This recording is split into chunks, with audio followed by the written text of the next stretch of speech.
Quiero agradecerlo a todos ustedes su presencia aquí. Yo le prometí al país que esta presidencia iba a ser una presidencia que se iba a comunicar directamente con ustedes, que no tenía secretos, que era transparente, que podían requerirnos, que podían incluso criticarnos y que cuando cometiéramos un error íbamos a rectificar también. Y por eso aprovecho en estos 5 meses que a veces parecen mucho y otras veces me parecen poco, pero en estos 5 meses aprovecho para volver a responder como tengo que hacerlo y como es mi compromiso en este gobierno que se tiene que caracterizar por la transparencia, por la eficiencia, por escuchar a los ciudadanos y por solucionar los problemas de estos. Así que gracias por su presencia y vamos a empezar con la primera pregunta.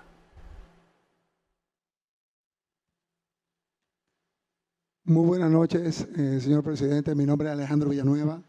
Nos gustaría saber qué está haciendo el Banco Central actualmente para paliar la crisis económica que azota a nuestro país. Gracias, Alejandro. Gracias. Mira, Alejandro, además de la crisis, cuando llegamos, la urgencia, que era la crisis de salud, esta pandemia creó la más fuerte crisis económica en el último siglo, no solo en República Dominicana, sino en todo el mundo. Inmediatamente entonces nos dejaron, como se dice popularmente, las arcas vacías, con un déficit de más de 26,000 millones de pesos de esa misma semana que habían provocado con unos pagos irregulares que se habían hecho.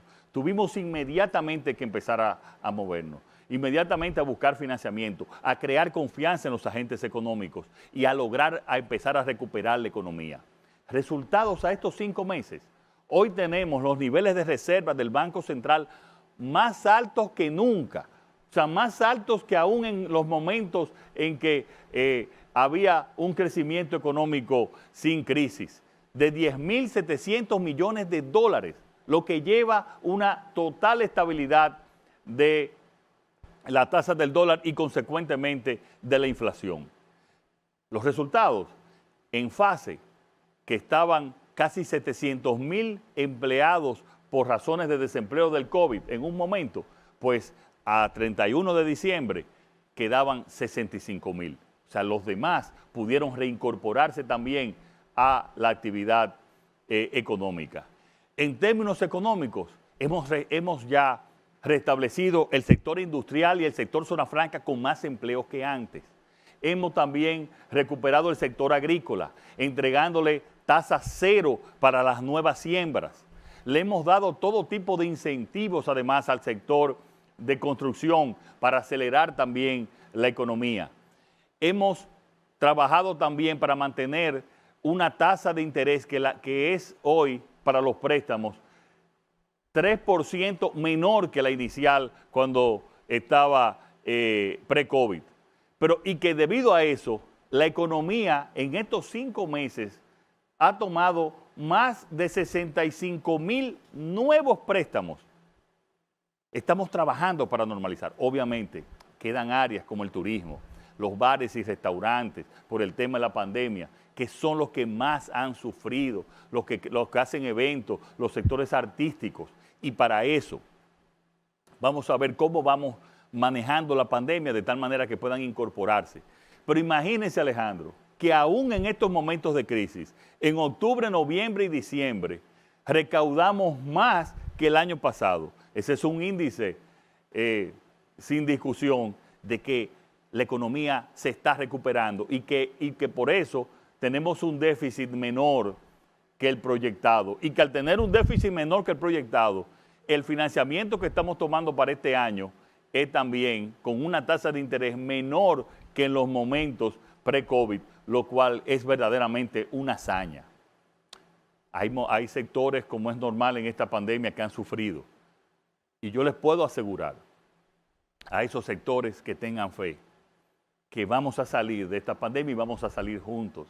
Y que en los próximos días vamos a anunciar planes para recuperarlos a ellos, para recuperar sus actividades económicas, con un plan en el cual no solamente lo ayudamos económicamente, sino que también ellos tienen que ayudar a la economía, ayudar al sector salud también, a que podamos tener la mayor seguridad en términos de distanciamiento para sobrepasar ya esta pandemia.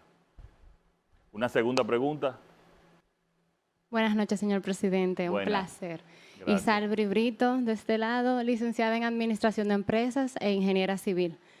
Todos soñamos con nuestra vivienda propia, pero sin embargo, tenemos dificultades por el tema del desempleo y eso complica un poco ese sueño. ¿Qué estrategia tiene usted y su administración en cuanto a esto?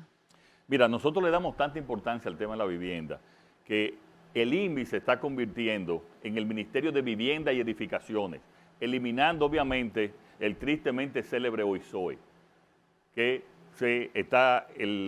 estamos absorbiendo las actividades que hacía OISOE. Y estamos ayudando en varios sectores. En los sectores muy marginales tenemos el programa Dominicana se reconstruye, donde estamos construyendo en todo el país 35,000 viviendas en lugares marginales. Estamos arreglando las casas, le estamos poniendo el piso de cemento, un techo apropiado, una vivienda digna. Pero al mismo tiempo estamos empezando también los proyectos de ese Ministerio de la Vivienda INVI, megaproyectos en diferentes lugares del país. Aún continuando con los que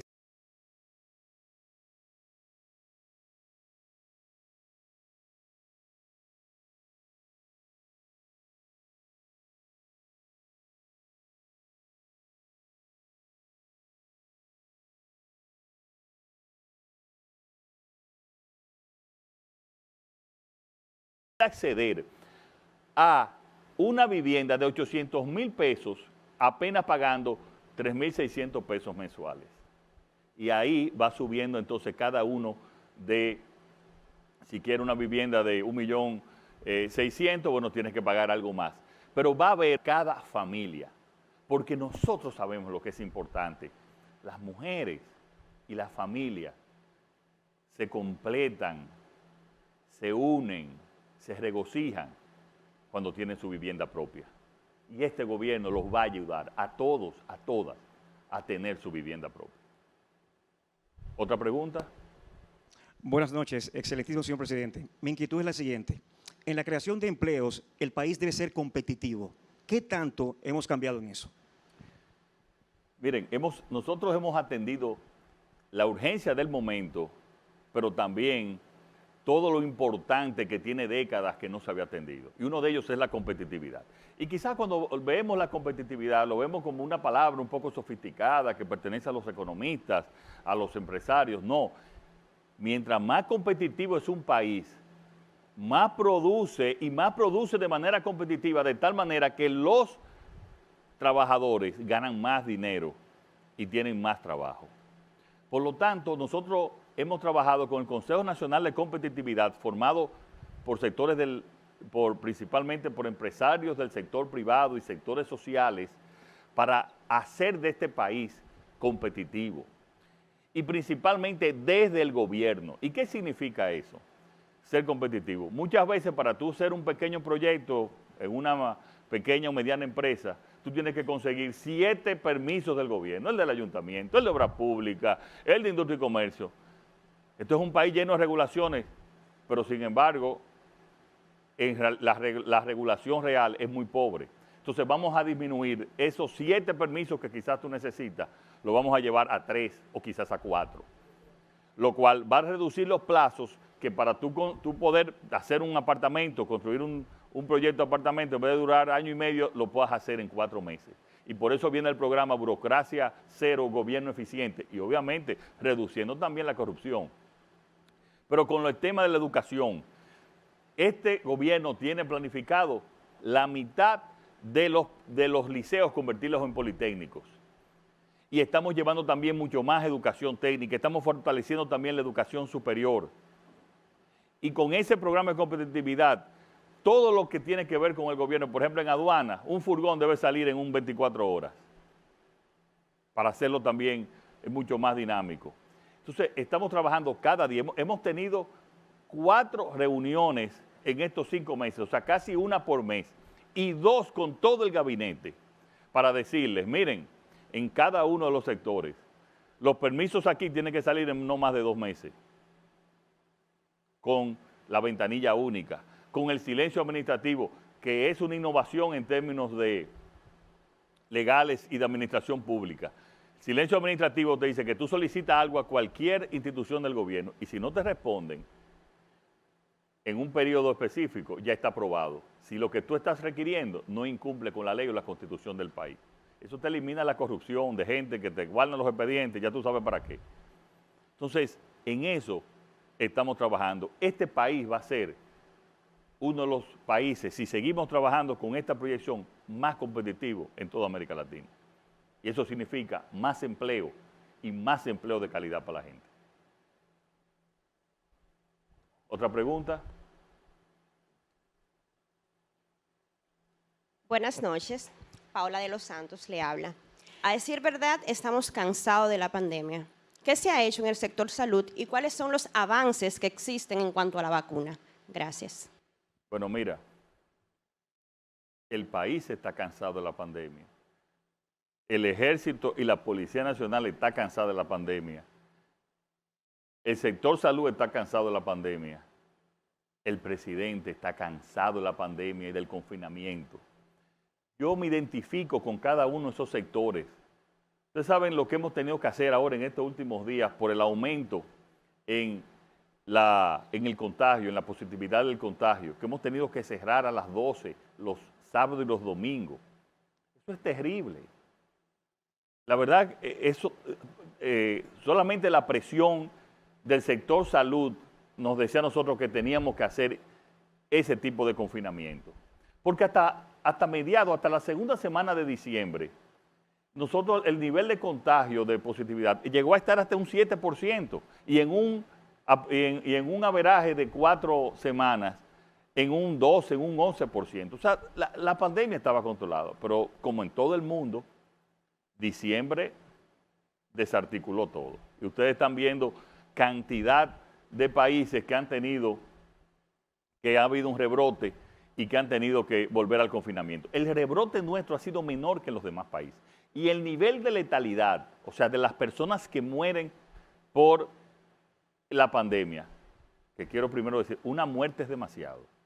Pero en términos de estadístico, es de los menores del mundo, menor que Estados Unidos, menor que Francia, menor que España, mucho menor que el promedio en el mundo y que América Latina. Entonces, nosotros lo que tenemos ya en los próximos días es que hacer un gran pacto nacional y ver cómo vamos a ir abriendo, pero abriendo también cada quien con el control, con el distanciamiento. Porque hemos logrado, como te digo, en los hospitales tener protocolos, hemos logrado que baje el nivel de fatalidad, pero ahora con la vacuna estamos tratando de que nos llegue lo antes posible. Hemos contratado, señores, 20 millones de vacunas, oigan bien, 20 millones de vacunas, de las cuales son 10 millones de AstraZeneca, 8 millones de Pfizer y 2 millones que es por el sistema COVAX de la Organización Mundial de la Salud, que son de una canasta de todas las vacunas. Con esa, de manera gratuita, vamos a vacunar a toda la República Dominicana. Esperamos que las primeras nos lleguen en las próximas semanas. ¿Dónde vamos a empezar a vacunar? A el sector salud. De tal manera que el sector salud, médicos, enfermeras, bioanalistas, puedan entonces organizar ese gran proyecto de vacunación que va a ser muy innovador, que vamos a incluir a toda la sociedad y que vamos a convencer también a mucha gente que tiene temor de vacunarse, incluyendo mi madre, para decirles que lo más seguro es vacunarse y llevar ese mensaje para entonces que pase toda esta y olvidarnos dentro de varios meses y a final de este año de esta terrible pandemia que tanto daño ha causado a todo el mundo. Buenas noches, señor presidente. Kelvin Méndez, profesor en el sector público y en el sector privado. Mi pregunta es la siguiente. ¿Cómo logró Educación arrancar este año escolar? Mire, profesor, ese era otro tema. Cuando llegamos al gobierno desde el periodo de transición, no solamente que no estaba preparado para iniciar clases presenciales, sino que muy lejos de cualquier preparación para las clases virtuales. Una de las razones por la cual aquí no tenemos un rebrote de la magnitud que hemos tenido en otros países es porque hemos mantenido las escuelas y los colegios cerrados, lo cual, señores, es terrible. Es una situación muy, muy difícil. Pero nosotros pudimos, como muchos países, dijeron, bueno, empezamos, perdemos este año y empezamos ya cuando ya venga la vacuna y se vaya la pandemia. No. ¿Qué hicimos? Vamos a empezar a través de manera virtual y por la televisión. Y señores, en una encuesta que hizo Educa, el organismo privado que asesora y ayuda a la educación, el 90% de los estudiantes estaban de acuerdo ya después de 2 meses de práctica con las clases vía televisión y vía virtual. Porque quiero decirle, ¿por qué tuvimos también que hacerla así? Cuando hicimos encuestas, el 84% de los padres de los alumnos no querían que sus hijos fueran a las escuelas porque decían, no, se van a contagiar ellos, me voy a contagiar yo y va a contagiar a mamá y a papá. Entonces teníamos que trabajar y se ha hecho bien. Mucha gente me dice, no estoy de acuerdo con esa, porque eso es muy impersonal. No, yo tampoco estoy de acuerdo, pero déme la alternativa. ¿Qué otra alternativa, viendo esta pandemia, pudimos nosotros hacer? Pero al mismo tiempo, ya se hizo un proceso para comprar notebooks, laptops a todos los estudiantes de nuestras escuelas públicas. Eso nos dirá que cuando lleguen dentro de unos meses esas notebooks, esos laptops, aquí la brecha digital entre ricos y pobres se va a disminuir bastante, que es conseguir otro objetivo aún en esta pandemia. Y le quiero decir algo, ya ese tipo de educación virtual y por televisión llegó para quedarse. Obviamente que vamos a iniciar con las clases presenciales, pero después vamos a continuar con estas clases para también que sigan aprendiendo desde su casa. Y yo quiero decirle a todos ustedes que entren y traten de ver las clases por televisión. Señores, yo para supervisarlas me he involucrado y hasta me he recordado de muchos temas que había olvidado, de historia, de geografía, de todo. Me he educado, quiero decirle. Aprovecho en las noches bien tarde y veo, déjame ver cómo está esta clase, déjame ver cómo está aquello. Y traten de verla, porque son, la verdad, agradables y es un nuevo sistema que incluso muchos otros países ya quieren imitar y nos están pidiendo asesoría.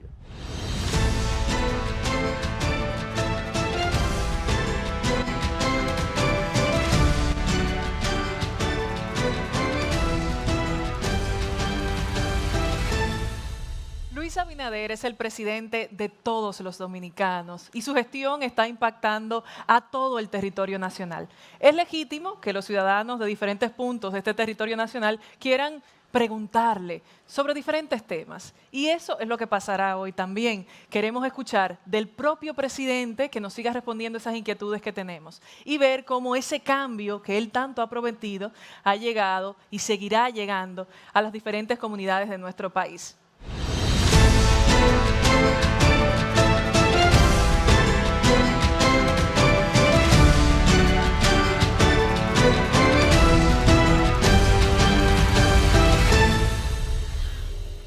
Buenas noches, señor presidente. Buenas. Mi pregunta es, Ana Mateo, ¿qué se ha hecho para facilitar la compra de medicamentos a las personas de menos recursos económicos? Gracias, señor presidente. Sí, gracias, Ana. Desde San Juan, mira, cuando nosotros llegamos al gobierno, tanto los hospitales como las farmacias del pueblo estaban en un inventario de un 55%. Ese inventario hoy es de un 92%. Hemos comprado medicina tanto para las farmacias del pueblo que puedan ser adquiridas a los mejores precios, como también las medicinas de alto costo que se necesitan para atender el COVID y también otras emergencias médicas, como también para los hospitales. Hoy les puedo decir que tienen las medicinas adquiridas. Y también ese gran plan de vacunación que en los próximos días nosotros vamos a anunciar. Pero al mismo tiempo, Ana, cuando llevamos el seguro médico de SENASA a más de 2 millones de dominicanos que no lo tenían, esa parte del seguro también implica de que parte de las medicinas pueden ser compradas a través del seguro. O sea que hemos tratado de que no falten medicinas en esta pandemia a través de los mecanismos que tiene el gobierno, la farmacia del pueblo, los hospitales, las medicinas de alto costo para atender también parte de las que se están utilizando para el COVID, así como también las medicinas especializadas para otros problemas de salud. Es una preocupación nuestra de que hayan las medicinas necesarias para atender el COVID y también para los otros problemas de salud.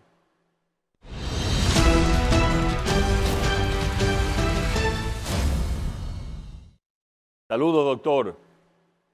Hey, muy buenas noches, señor presidente. Un saludo muy afectuoso desde aquí, desde su ciudad preferida, de Puerto Plata. Sabemos bien la importancia que tiene el turismo, el sector turístico en la economía global de nuestro país y la importancia que tiene, obviamente, la visión del presidente y de su gobierno en las proyecciones que tenemos a corto plazo durante esta pandemia y las que habrán después de la pandemia, que seguramente durarán varios años. ¿Qué usted nos puede decir sobre esto? Mira, José Natalio, qué bueno, tú has participado con nosotros en muchos de los planes que hemos hecho. Planes que hay que separarlo en el caso de Puerto Plata, porque obviamente todo el sector turístico está afectado por la pandemia en República Dominicana y en el mundo. Pero en Puerto Plata había problemas en el sector turístico mucho antes de la pandemia. Y solamente adelantando a eso de Puerto Plata, el año pasado, aún sin pandemia, llegaron a Puerto Plata el 35% de los turistas que habían llegado 12 años antes. En el caso de la pandemia, lo que estamos es atendiendo la urgencia. Y para eso estamos subsidiando los aviones, especialmente los pasajeros, en caso de que así lo necesiten. En algunos casos llega un subsidio, en otros casos no. Estamos trabajando con cada uno de los mercados. Hay mercados como el caso del mercado canadiense que afecta mucho a Puerto Plata porque están exigiendo una prueba PCR para volver a entrar en su país. También lo va a requerir Estados Unidos a partir del día 26. Le estamos en esta próxima semana entregando también todas esas pruebas para que sean administradas con el personal de salud en cada uno de los hoteles. Pero lo principal también es que aún con esta pandemia, en todo el país, tenemos entre un 50 y un 45% de los hoteles ocupados en relación con el año pasado. He asistido también para que haya la apertura a nuevos hoteles en Puerto Plata y también alrededor de la mitad de los hoteles de Puerto Plata han podido abrir. Pero lo más importante en ese caso de Puerto Plata, José Natalio, es el plan que tenemos, obviamente ya para la próxima temporada, con la Costa del Ámbar, más allá de Puerto Plata, donde vamos a relanzar esa Costa del Ámbar, no solamente para recuperar el turismo perdido que tenían, como dije, desde hace 12 años que han ido gradualmente disminuyendo, sino para impulsarla como nunca antes. Vienen proyectos muy convenientes, vienen proyectos muy innovadores para el turismo. El turismo ha sido de los sectores más afectados y por eso nosotros cada día con el Gabinete de Turismo, con el Ministerio de Turismo, estamos trabajando para recuperarlo de la crisis y relanzarlo para que esté mejor que nunca.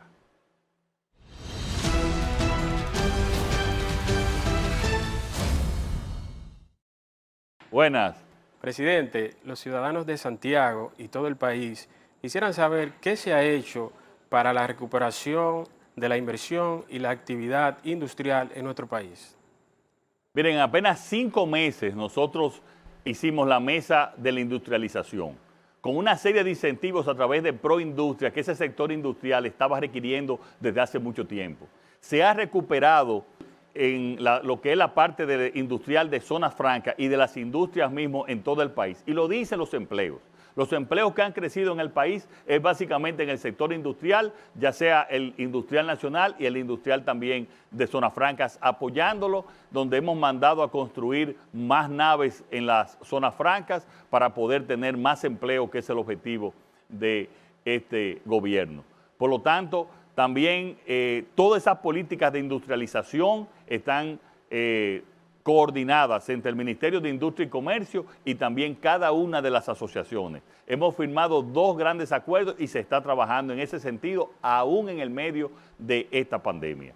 Y en el caso también de Santiago, y aprovecho para decirlo, pues estamos trabajando conjuntamente con Compromiso Santiago. Compromiso Santiago tiene todas las asociaciones de Santiago, tanto públicas como privadas, para nosotros transformar el centro histórico de Santiago. Ya hemos asignado recursos para entonces ir diseñando, trabajando y mejorar el centro histórico de Santiago. Ese mismo plan lo estamos haciendo también en el centro de la ciudad de San Francisco de Macorís y también en el caso de la capital con un financiamiento del BID y parte, algunos recursos que está poniendo el gobierno para la zona colonial.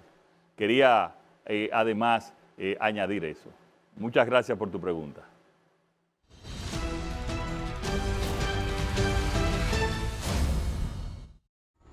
Buenas noches, señor presidente. Soy Isis Pérez de Rivera, odontóloga y emprendedora. Mi pregunta es, señor presidente, ¿qué ha hecho el gobierno en estos 5 años por las provincias? ¿En qué ha invertido? Pues mayormente las grandes inversiones se quedan en la capital. Sí, gracias, doctora. Lo único que no son 5 años, son 5 meses. Entonces, en esos 5 meses hemos visitado las principales provincias del país y le hemos otorgado para las obras principales, las obras, pequeñas obras muchas veces, pero que tienen un gran impacto. Le hemos hecho inversión a través de sus ayuntamientos, de sus gobiernos locales. Eso lo estamos haciendo ahora a través del ayuntamiento de San Pedro de Macorís. Pero allá mismo en San Pedro de Macorís también hemos estado preparando para hacer el relanzamiento del puerto de San Pedro de Macorís, de tal manera de que le podamos dar mucho más vida y obviamente más empleo también en el área de San Pedro de Macorís. Pero la mayoría de los ayuntamientos, las principales ciudades están recibiendo ayuda para que puedan esos pequeños proyectos ellos poder hacerlo a través de sus gobiernos locales. Pero algo más, en lo que es la INAPA, el Instituto Nacional de Agua Potable y Alcantarillado, en el interior del país, porque aquí en la capital todo lo que es agua potable y alcantarillado es responsabilidad de la CAS, que también ha trabajado bastante. Le hemos entregado recursos para que puedan, y lo han hecho ya, en estos 5 meses le hayan llevado agua a casi 600,000 personas que por problemitas pequeños, una bomba, 2 bombas, una tubería, pues no le estaba llevando agua de manera regular. Por lo tanto, nosotros estamos conscientes, lo hemos hecho en estos 5 meses, pero lo vamos a seguir haciendo, de que el 70% de las obras y de las inversiones que debe de hacer el gobierno deben de ser en el interior, porque en esa misma proporción está también la población dominicana. Tenemos un 33% en el Gran Santo Domingo y el resto en el interior. Y nosotros, mi familia, también es del interior y tenemos nosotros que ayudar a cada una de las provincias a desarrollarse.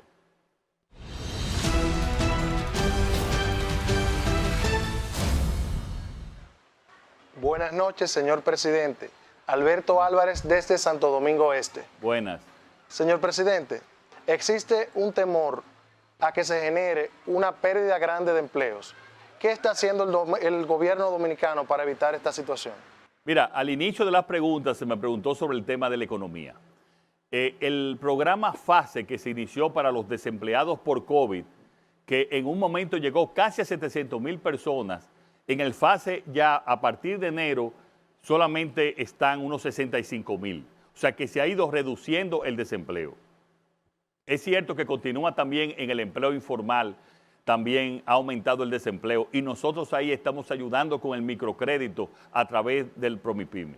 Pero la confianza de las medidas en que ha hecho el gobierno ha logrado que, con la excepción de sectores como el sector turístico, bares y restaurantes, eventos que han sido los más afectados por esta pandemia del COVID, se hayan recuperado una gran cantidad de empleos que, si lo sumamos después con la recuperación que vamos a tener en los próximos meses, cuando ya podamos vacunar a todo el país y se empieza a regularizar, yo estoy seguro que vamos a final de año a mejorar los niveles previos de empleo que tenía y que había en la República Dominicana antes del COVID.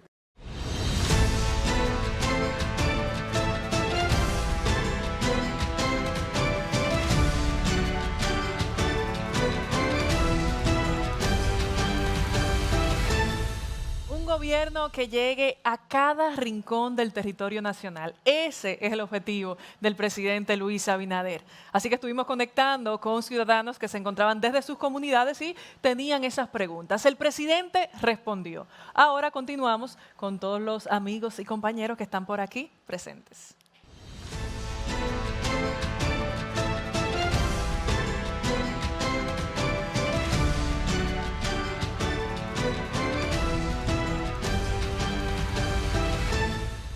Bueno, muy contento de seguir compartiendo con ustedes y también con todos los que nos están escuchando y viendo fuera de este estudio en todo el país. La siguiente pregunta. Buenas noches. Señor presidente, ¿usted me puede decir cuáles son las ayudas del gobierno directamente para los más necesitados? Gracias. Las ayudas sociales.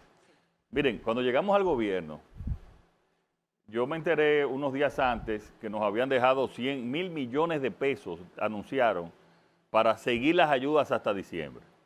Sucede que no solamente no nos dejaron los 100.000 millones, sino que lo que hicieron fue que nos dejaron un déficit de 25.000 millones, pero que tuvimos que pagar las ayudas sociales, entiéndanse, en fase 1, fase 2 y quédate en casa, desde el 21 de julio.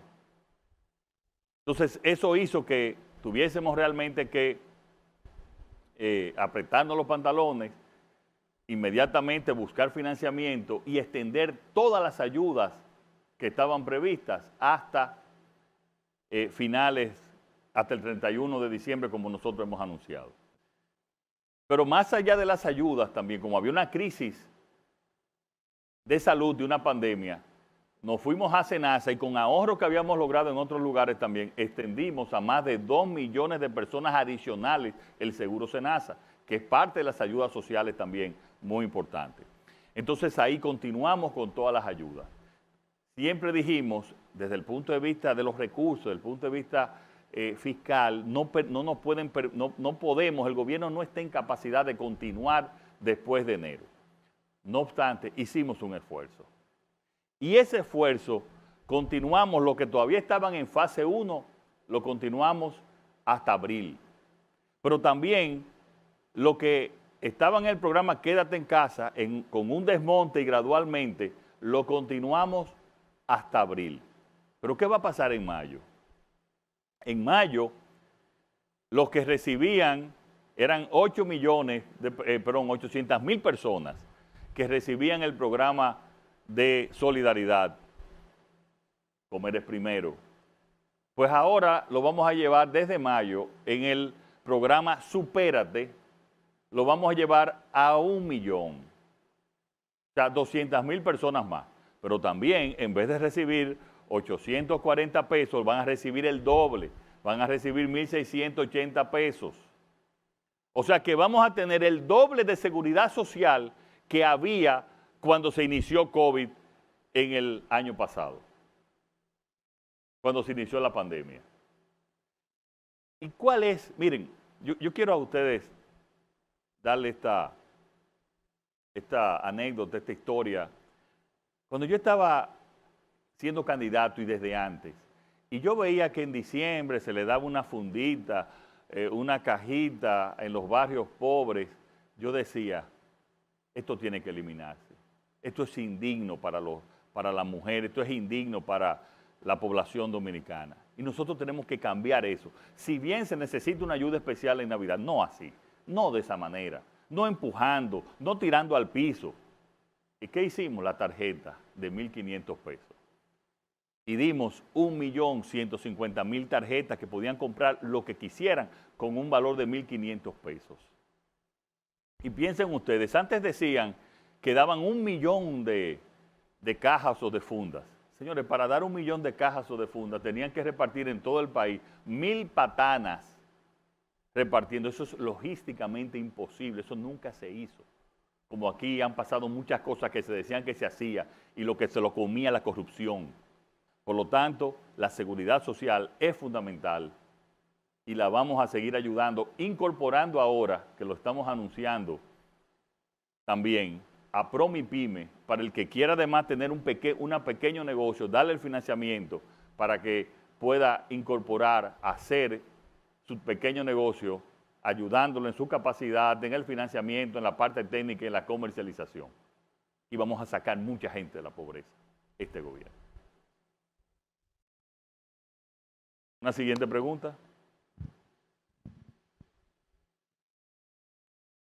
Buenas noches, señor presidente. Luis Quiñones, sector energía solar. ¿Cuál es la importancia que tenemos con el intercambio de energía con Haití y cuáles son los planes para el sector nuestro, de las renovables, principalmente solar? Gracias. Bien, mira, nosotros tenemos que seguir impulsando las energías renovables. Pero hay un problema técnico que la gente no entiende, que nos hemos dado cuenta el gobierno, es que las empresas de transmisión de energía, la AETED, no está en capacidad de asumir en los lugares distantes. Tú sabes que la mayoría de las energías renovables pues están en Montecristi, en el norte, en Barahona, donde por muchas razones, tanto o eólicas o solares, es que es más conveniente que estén. Pues las redes de transmisión no estaban en capacidad para asumir y transportar esas energías, esos proyectos energéticos en esos lugares. Ahora yo le dije, quiero reglas claras y que le den y que apoyen a todas las energías renovables, especialmente la solar y también la eólica. Y en ese sentido, estamos preparando una licitación para añadir 4 nuevos grandes proyectos y al mismo tiempo, con un fideicomiso privado, vamos a invertir para mejorar las redes y poder que todas las energías renovables en toda gran parte del país se conecten. Conjuntamente con eso, estamos licitando hasta 1.000 megas más, especialmente en la zona norte. Tú sabes que hay un problema de déficit de generación en la zona norte del país y la gran mayoría está en la zona sur. Entonces estamos licitando para Manzanillo, que tú sabes que es un proyecto que tenemos, que entre muchas otras cosas vamos a desarrollar la generación de energía, y también para Puerto Plata, 1.000 megas más de energía en principal, podría ser también o gas, principalmente gas natural, que aunque no es un combustible renovable, pero es limpio. Al mismo tiempo, las EDES, las distribuidoras, señores, que cuando en las prácticas de corrupción se llevaron al límite, la estamos eficientizando. Pero también vamos a hacer alianzas público-privadas para que dejen de ser un botín político de los partidos que estén en el gobierno y que podamos entonces llevar energía barata y energía confiable a los barrios y también a los sectores más rurales, más alejados. Así como en todos los sectores, también al sector energético va a llevar y está llegando y ha llegado con gran fuerza el cambio. Entonces, como vamos a tener una sobregeneración y Haití necesita, nosotros vamos a estar disponibles con un fondo de compensación que van a hacer varios países para venderle energía a Haití si ellos así lo requieren. De tal manera que nosotros vamos a poder tener vamos a estar holgados en generación y cuando tengamos ese exceso podamos vender hacia Haití. Y todos ustedes saben que hemos disminuido también los apagones. Y los apagones que hay ahora son apagones porque se dañan unas líneas por problemas de distribución, pero no es por generación. ¿Otra pregunta? Buenas noches, señor presidente. Gusto en saludarlo. Gracias. Yo soy abuela y hay una parte que me preocupa, que es el tema de seguridad. ¿Qué se está haciendo al respecto? Gracias. Mire, he repetido que llegamos al país con una crisis, la pandemia y la crisis económica. Y bueno, ya hemos dicho cómo hemos actuado en cada uno de esos sectores. De no haber entrado con crisis, mi prioridad iba a ser, desde el primer día, el tema de seguridad. Pero no he dejado de trabajar en ese como en ningún otro sector, como lo he dicho. Y para el 15 de febrero, unos días antes, un día después, vamos a presentar ya el Plan Nacional de Seguridad Ciudadana, donde le vamos a dar todo el diseño de la tecnología, la forma en que vamos a administrar desde los fiscales y la justicia en coordinación con la Policía Nacional, como la tecnificación de la policía. Ahora, para que haya una policía técnica, teníamos que mejorar las condiciones de vida de la policía. Entonces, ¿qué hemos hecho hasta el momento? Le dimos un seguro máximo de SENASA a la Policía Nacional. Imagínense que lo que tenían era el seguro básico, que prácticamente tenían que cubrir una parte importante de lo que le pasaba, y son los funcionarios públicos de más riesgo. ¿Qué funcionario público tiene más riesgo que un policía que está en algunos casos poniendo en riesgo hasta su vida?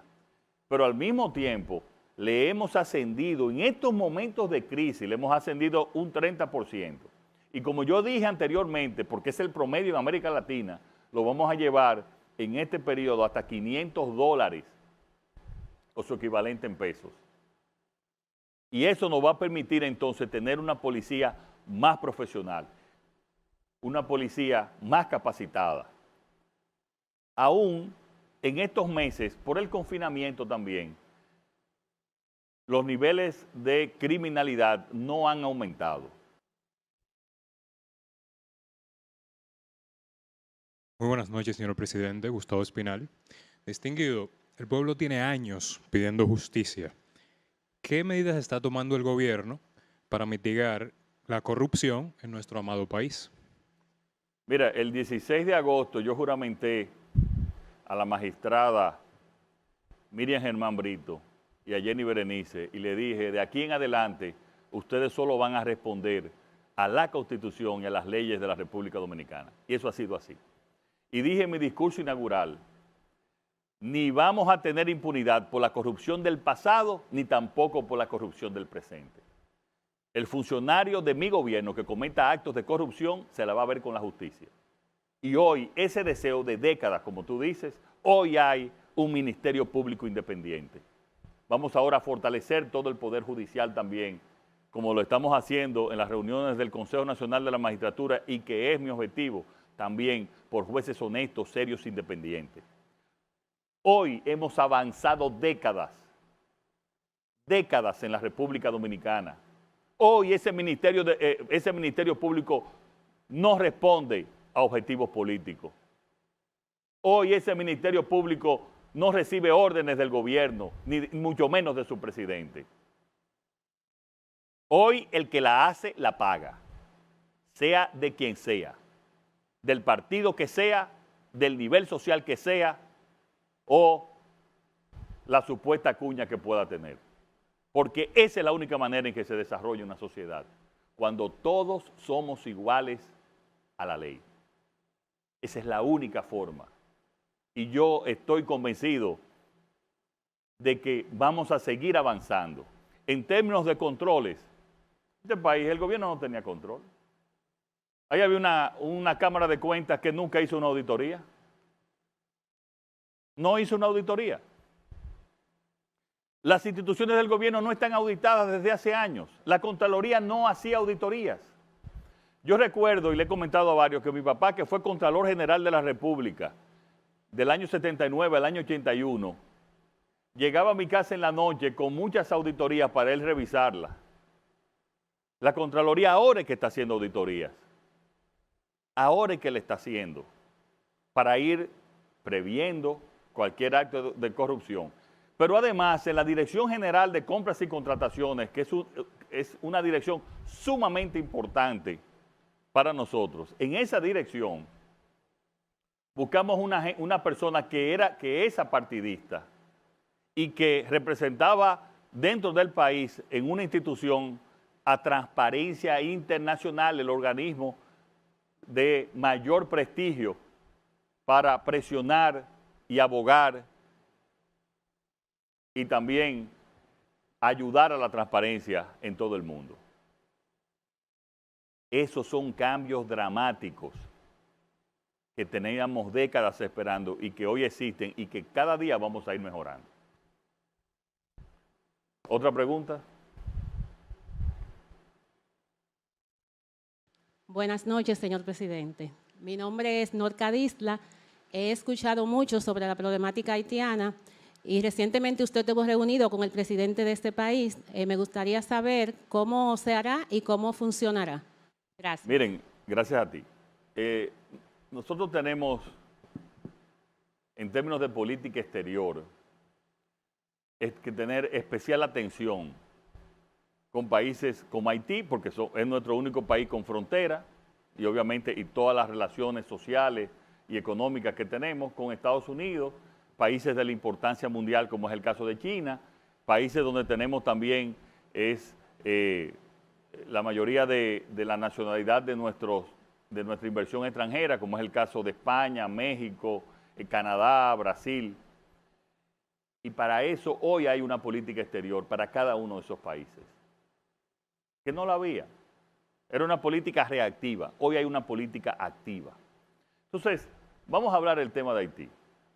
¿Cuáles son los problemas que tenemos con Haití?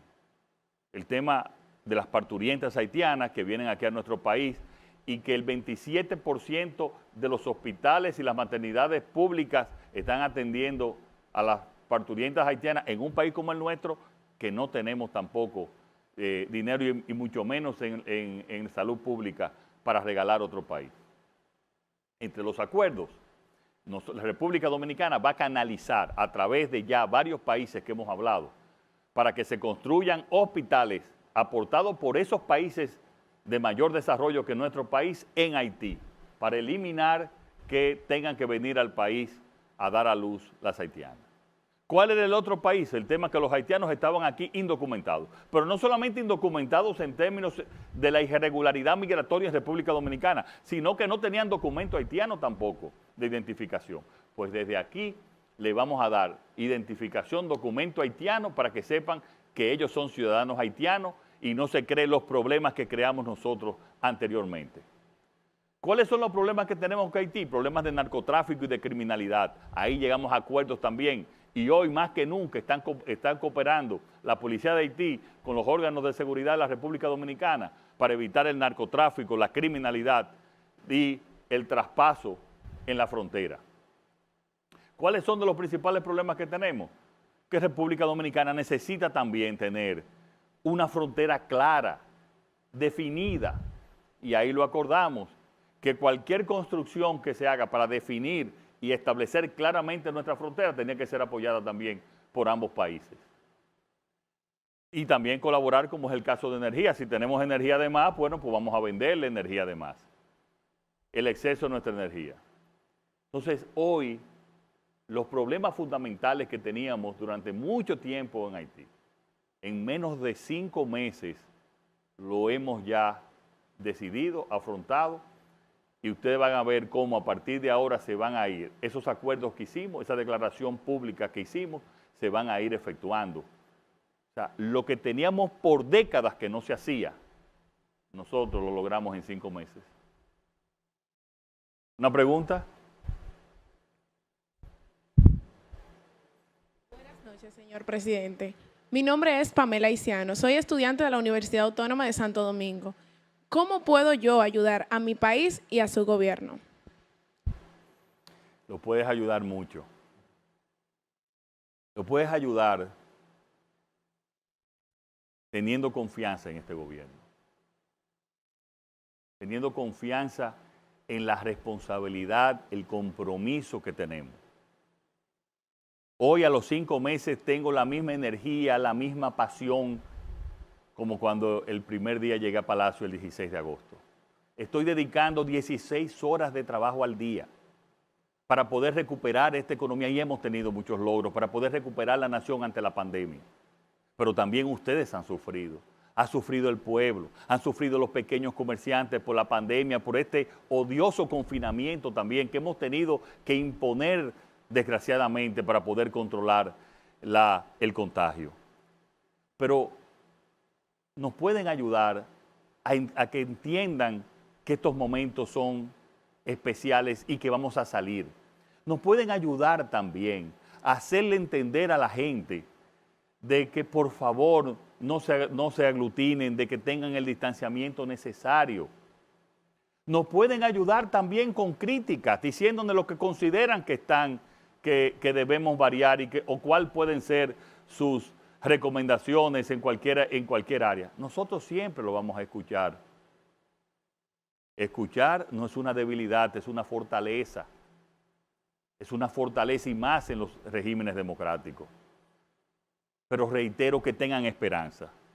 Que tengan esperanza porque este gobierno está trabajando en muchos proyectos que al salir de la pandemia vamos a volar más alto que nunca. Vamos a tener un país más institucional que nunca lo hemos tenido desde la creación de la República. Un país donde vamos a mejorar la seguridad ciudadana. Un país donde vamos a crear muchos empleos como los proyectos que tenemos en Pedernales, que ya lo empezamos, que estamos trabajando cada día y que va a ser un polo de desarrollo en esas zonas que es la zona más pobre del país, respetando el medio ambiente y desarrollando también la hotelería y el turismo. Como el proyecto que tenemos en Manzanillo, donde vamos a crear también miles de empleos con arreglo de barcos, miles de empleos con generación de electricidad con zona franca, va a ser el puerto, lo vamos a hacer el puerto más importante de la región, pero además también creando miles de empleos en esa zona.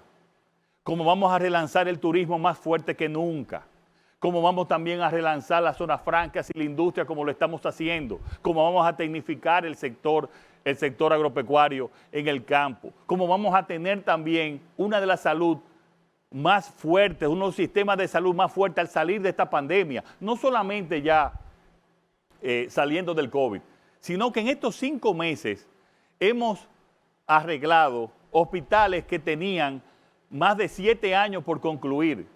El hospital de Boca Chica, el hospital de Bonao, varias unidades de atención médica en todo el país. En los próximos días estamos inaugurando también el Cabral Ibáez con 7 años de construcción, hospital regional, y el Arturo Grullón también en Santiago para mejorar la salud. Este gobierno está trabajando con honestidad, con una planificación en cada sector, atendiendo lo urgente, pero sin descuidar lo importante y empezando a planificar para desde que salgamos de la crisis podamos volar, como dije, bien alto. Con entendimiento, con confianza, con responsabilidad ciudadana y con sugerencias y críticas nos pueden ayudar mucho. Muchísimas gracias a todas, a todos por estar aquí, por ayudarnos a que el pueblo entienda lo que estamos haciendo, a sus preguntas directas como nos hemos comprometido, porque este gobierno escucha, este gobierno estará siempre en contacto con la gente, este gobierno también escucha y rectifica cuando tiene que hacerlo. Porque este gobierno, por sobre todas las cosas, tiene que ser honesto, transparente y tiene que ser eficiente. Ese es nuestro compromiso. Y hoy tenemos la misma pasión, hoy tenemos la misma dedicación, el mismo compromiso y la misma energía como el día 16 de agosto del 2020 que llegamos al Palacio Nacional. Y así será cada día. En salud, no solamente saldremos de la crisis del COVID, sino que saldremos con un sistema de salud más fuerte, porque estamos cambiando en salud y seguiremos cambiando. En el sector económico estamos cambiando, seguiremos cambiando y estaremos más fuertes, creando más empleo que nunca. En educación estamos innovando, estamos cambiando y seguiremos cambiando. Y así en todos los sectores. de la economía, en todos los sectores de las políticas públicas, en todos los sectores del gobierno. Estamos cambiando y seguiremos cambiando. Muchas gracias a ustedes, muchas gracias también a los que nos preguntaron desde las provincias y muchas gracias también a los que nos escuchan y nos ven desde sus casas. Gracias a todos y acompáñenme a seguir cambiando este país. Muchas gracias.